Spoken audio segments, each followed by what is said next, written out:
What is up? Good morning, good afternoon. I hope everybody's having a great day.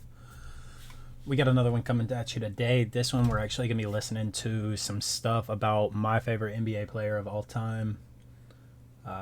Maybe my second. I don't know. It's between him and D Rose. Those are my two favorite NBA players all time. That's what my game is based off of when I play ball. So let's not waste any time. Why the NBA hated Allen Iverson. Let's go ahead and get into this. It's almost unbelievable how much one player can be successful and adored by the fans and get hated and pushed down by the very league he plays in. Allen Iverson was the NBA MVP and one of its best ever scorers, and yet he got constantly harassed by the media, which caused him to leave the game prematurely. Here's the story of the rise and fall of Allen Iverson and why he was the most beloved and the most hated NBA superstar ever. A style that the NBA despised. When Iverson came to the NBA, he already had a bad rep. At the age of 17, he was wrongly accused of injuring a woman in a bowling alley fight, even though nobody with common sense could realize that a five-star athlete wouldn't hit a random woman with a chair. Iverson got singled out because he was famous and got sentenced to 5 years in prison, of which he served 4 months due to a lack of evidence. Before the bowling alley incident, Allen could choose where he wanted to go to college, but after it, the scholarships vanished like donuts in front of Charles Barkley. But after a lengthy letter from his mother, Georgetown's coach John Thompson offered him a scholarship. Iverson became one of the best players in Hoya's history, after which the 76ers selected him first overall in the 1996 NBA draft. The 90s ISO-heavy style of basketball suited Allen Iverson, like tight jeans suit J-Lo's posterior, perfectly. AI was spectacular from the start, averaging 23 points as a rookie. And he shook Jordan and scored on him. The NBA had gotten its next big star, with a great game and the swagger to match it. And while the rest of the 90s players wanted to imitate Jordan and his Wall Street suits, Iverson wanted to imitate rappers. The 90s were the bling-bling era in hip-hop, and Iverson was the middleman between rap and the NBA. And because of his success on the court, swaggy clothes, and nonconformist interviews, Iverson became a trendsetter. After Jordan retired in 1998, NBA players rejected the suits and traded them for cornrows, baggy jeans, saggy sweatpants, throwback football jerseys, jewelry, do-rags, and hats. And there was no question who they got it from. It was a direct copy from Iverson. His appearance, his persona, and his game went together perfectly, and AI became a style and cultural icon. And even though the youth and his peers loved it, Commissioner David Stern and the top NBA executives hated it. Despite making a lot of money off Iverson, whose superstardom filled up every arena, they hated that the league was now associated with rap, guns, jewelry, weed, and alcohol. Stern threatening to ban him from the NBA. Because of the way he looked, talked, which really doesn't make a lot of sense, because like NBA and drugs have been a thing way before AI. Allen Iverson became the most interesting and polarizing NBA player who constantly filled the newspaper Like, you hear pages. stories about like Iverson recorded 60s, a gangster rap album in 70s, 2000 80s players, under the like nickname Jules, releasing the lead single 40 Bars. It received enormous backlash, even though other NBA players have done the same thing in the past. Sure, it wasn't a particularly great song, and it was filled with profanity and homophobic lyrics. Then again, so were all the other gangster rap albums of that era. David Stern was furious, and he said that Iverson embarrassed himself, his team, and the entire NBA. He threatened to ban Iverson from playing if the album was ever released for mass consumption. Iverson's defense was simple. He said that if you don't want to listen to it, simply don't buy the album, not fully realizing the magnitude of his superstardom and the effect these lyrics might have. But eventually, AI caved in, and the album never saw the light of day. Next season, Iverson played the best basketball of his career, won the regular season MVP, and pushed the mediocre Sixers team to the 2001 NBA Finals. Constant media backlash and the practice rant.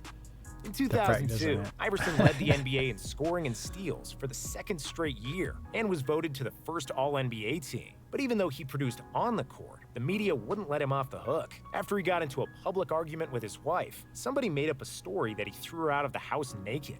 Even though there was no evidence, and the story wasn't true, seemingly every media outlet ran with that story, portraying Iverson as a thug and a bully once again. Reporters were camping outside of Iverson's home for days, hoping to get a hot take and sell the narrative. A negative story about Allen was going to sell regardless of who told it. the Truth. credibility, and if it was Whether true. or not it was That's how big true of a or star false. he was, and the media used They and just wanted manipulated to- that. yeah. On May 7th, 2002, Iverson was doing a press conference after Philadelphia's first-round playoff exit, which came at the same time as the death of Iverson's best friend, and Allen was in the worst of moods. And then, the media started asking him about missing practice, which became one of the most famous sound bites in NBA history. We just lost in the playoffs, and my best friend died a few days ago, and you're here asking me about practice. We're in here and we're talking about practice. Iverson's reaction was completely normal regarding the circumstances, Facts. mentioning practice that at the time made no sense at all. Yeah, Iverson wasn't always attending morning shoot-arounds, and he was perpetually late, but the dude just won the MVP a year ago, led the league in scoring twice, and had just averaged 30 points in that first-round loss. But the media kept provoking him, trying to bait him into speaking his mind and saying something that would sell newspapers. If some other NBA player talked about his friend dying and not wanting to talk about practice, reporters would have likely behaved differently. However, because it was Allen Iverson, they made it look like Iverson never practiced in his life, and that whole news conference became legendary because AI said the word practice 24 times. When Kobe asked for Shaq to be traded, and when he later criticized his teammates and shot the ball 35 times a night, the media would often write that he didn't have any help. When Iverson shot a lot, they called him a selfish ball hog. The dress code. Yep. Allen Iverson was like so wrongly mistreated. It was so messed up, man. So much talent too. Like what he got was not fair. 2004, and the infamous malice at the Protest. Palace. The NBA's reputation was at an all-time low. During David Stern's reign as the commissioner, the league was losing money, and Stern was pissed like never before. He wanted to clean up the image of the NBA and make the game more attractive for fans, and more importantly, for corporate sponsors. Stern made plenty of changes to get rid of the thuggish image that permeated the NBA, and the main thing was that he instituted a new dress code. The league banned sleeveless shirts, shorts, hats, football jerseys, do-rags, jewelry, and Timberland boots, and instituted that the players came to the arena dressed like bankers and not like rappers. Even though nobody from the NBA confirmed this, the dress code was the direct attack on Allen Iverson, who was the pioneer of hip-hop in the NBA, hated by the referees. Apart from Stern, NBA owners, and executives, Iverson wasn't particularly liked by the refs either. After he publicly criticized referee Steve Javie, he got fined $25,000, but the refs were angry because they felt he needed to be suspended. So, they decided to get revenge. According to Tim Donaghy, the NBA referee, who ended up in prison for betting on NBA games. We felt as a group that he should have been suspended, and because he wasn't, we felt like we would teach him a lesson, Donaghy said. Donaghy also said that he would bet against Iverson and his teams after he heard which refs were assigned to Iverson's games, because he knew that if a referee disliked Iverson, that he would not get any calls in his favor and that his team would lose. Premature departure from the NBA. Which is In so messed up. 2005, the Sixers traded Iverson to Denver after several early playoff exits. With the Nuggets, Iverson actually played some of the most efficient basketball of his career, but they decided not to extend his contract after 2 seasons and traded him to Detroit. And that's when it all started to go downhill for Iverson. With the Pistons, Iverson got relegated to the bench, despite averaging a solid 18 points per game at the age of 33 and making an all-star team. The media did their thing, and they blamed Iverson for the Pistons not making the playoffs, despite AI playing only half the season for the team.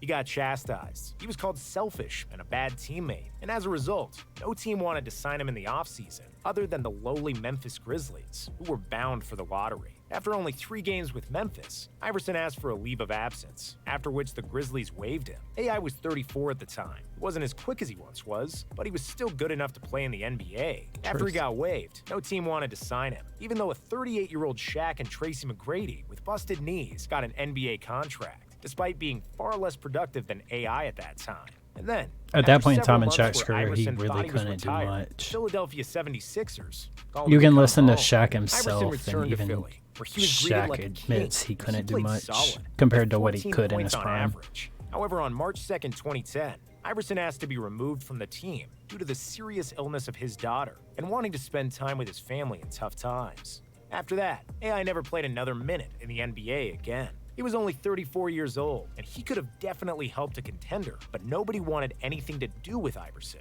largely because of false media narratives. Yep. It was extremely similar to the Carmelo Anthony situation in 2018. After Houston had waived him, Melo was unable to find a team and was out of the NBA for a year until Portland gave him a shot, and where he was immediately able to prove his worth, averaging 15 points per game, one of the best marks in the league for an older player. Legacy. Being real to a fault. Iverson was frustrated with the NBA, and he didn't want to say stuff just because some PR guy told him to.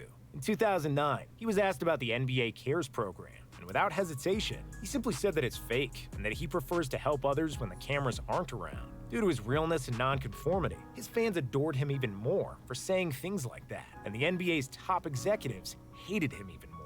Iverson was extremely polarizing, and there was no in-between. People who loved him, they So thought he was a exciting to 6-foot watch. David who dominated the game of Goliaths, unapologetically driving to the basket time and time again, no matter how many times big guys have hit him and laid his skinny ass down. Those who hated him called him a ball hog who played selfish and inefficient basketball and didn't care or respect his coach and his teammates. In a way, both groups were right. Due to his insane speed and impeccable handles, Iverson could embarrass opponents like very few other people. Like, just And look at almost him get every up. game, he Like, could do something for the highlight one of reel, the shortest even guys on though the he was court, and he just 160 gets up pounds over soaking everybody. wet. But this was the guy who never lifted weights, wasn't getting up before noon. If the team scheduled a morning shoot-around, Iverson was usually not there. He was operating on Allen time. And if this didn't suit you, well, that's your problem. If he had to shoot a commercial, the director wasn't in charge of the working hours. Iverson was. If he wanted to leave off the set, Allen would just do it, and he didn't really give a damn about anybody else. However, that all fades away when you know that Iverson played the 2001 season with 24 different injuries, and ultimately led the NBA in scoring and won the MVP award. Do you think that the Rolling Stones came to meetings on time and were darlings to deal with? No, of course they weren't. But they are still arguably the most popular band in history. And just like with the Stones, you have to let some things slide with Iverson. Because everyone knew, when they got on that stage, you could always count on them giving Facts. 110%. If you just Hey, looked I at would the put on a box huge score, show. you would not be impressed due to the amount of shots Iverson took. But if you watched him play, you'd be amazed every time. And that's something no statistic can Facts. describe. And if you compare his unapologetic, no BS comments with the PR-polished news conferences of today, you realize that Iverson is a relic of the past and understand why he is still more popular than half of the current NBA players. That was really good. I really enjoyed that. Like I said, one of my favorite players all time. So talented. He really just got dealt a bad hand for a lot of it, and it should have ended so much better for him. I really enjoyed that. That was a good watch. I hope you guys enjoyed.